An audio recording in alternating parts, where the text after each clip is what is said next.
want it dead or alive. Long as my name live forever, I'm fine. Mike Jack, I remember the time. I had nothing at all. Man, we're here for 94 feet with my man C-Mack. What's going on with What's you, up, partner? brother? How are you, man? Can't call it, man. Can't call it, man. Let's talk a little bit, man. Let's chop it up.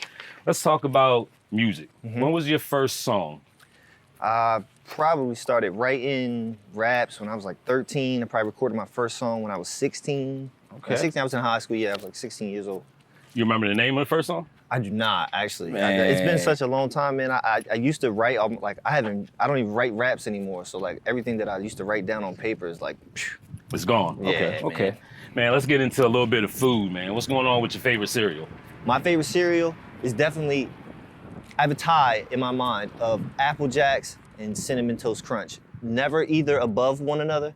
They're definitely both at number one, and they've been that way for a few years. Why those two?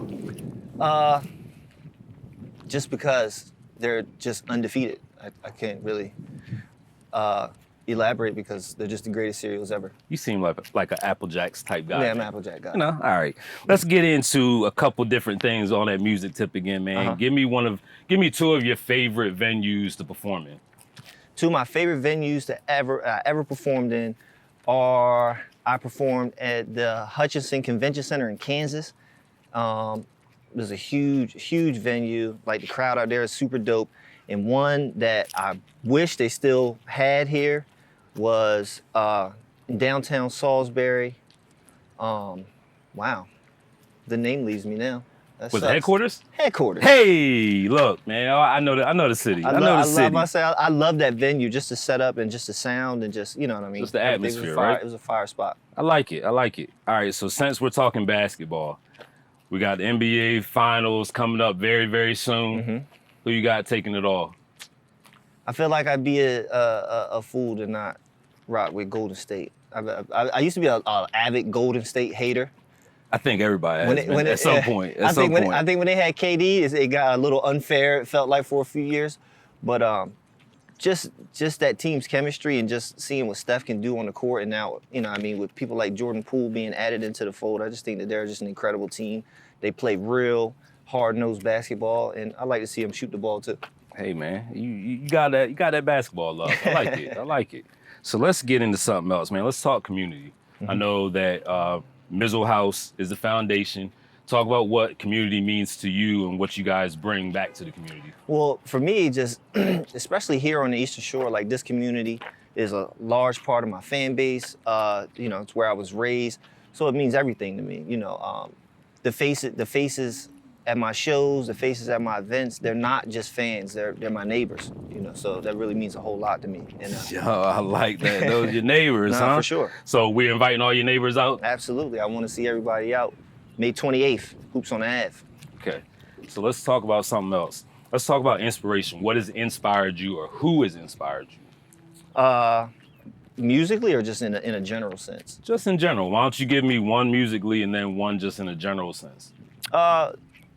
Musical inspiration, I would definitely say like Jay-Z, just as entering into the space of doing things like the nonprofit and community-based stuff, just his business acumen and his ability to transition from music into business is a huge inspiration for me.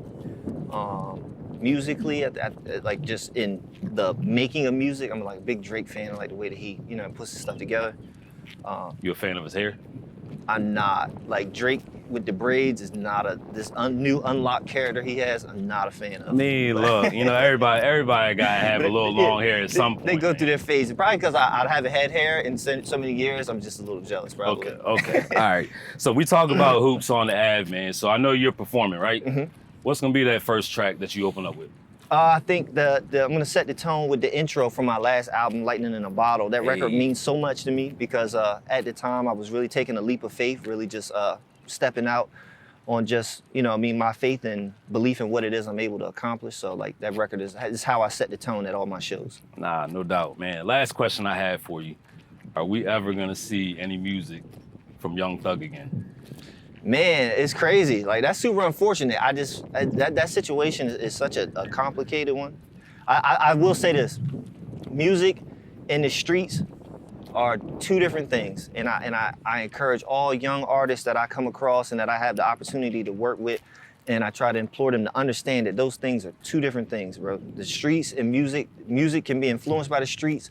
You have some people say that the streets are influenced by music, but they're two different things. And when you get into the music industry, you have to understand that they are separate and you have to keep them separate, or you could pay the consequences, which is, you know, unfortunately what they're going through right now. Hey, my man Mac is dropping knowledge on us. And I think we have it, man. That's 94 feet. My man C-Mack, man, thank you. May 28th, Hoops on the Ave. Make sure you're here. Let's get it. Taking the podium, back like I never left. Mac like Goldium, applying pressure to my investments beyond measure. Don't try to test a divine message, I'm God's vessel. Preach, but this collection plate gon' need your honesty, your unadulterated full truth, so don't you lie to me.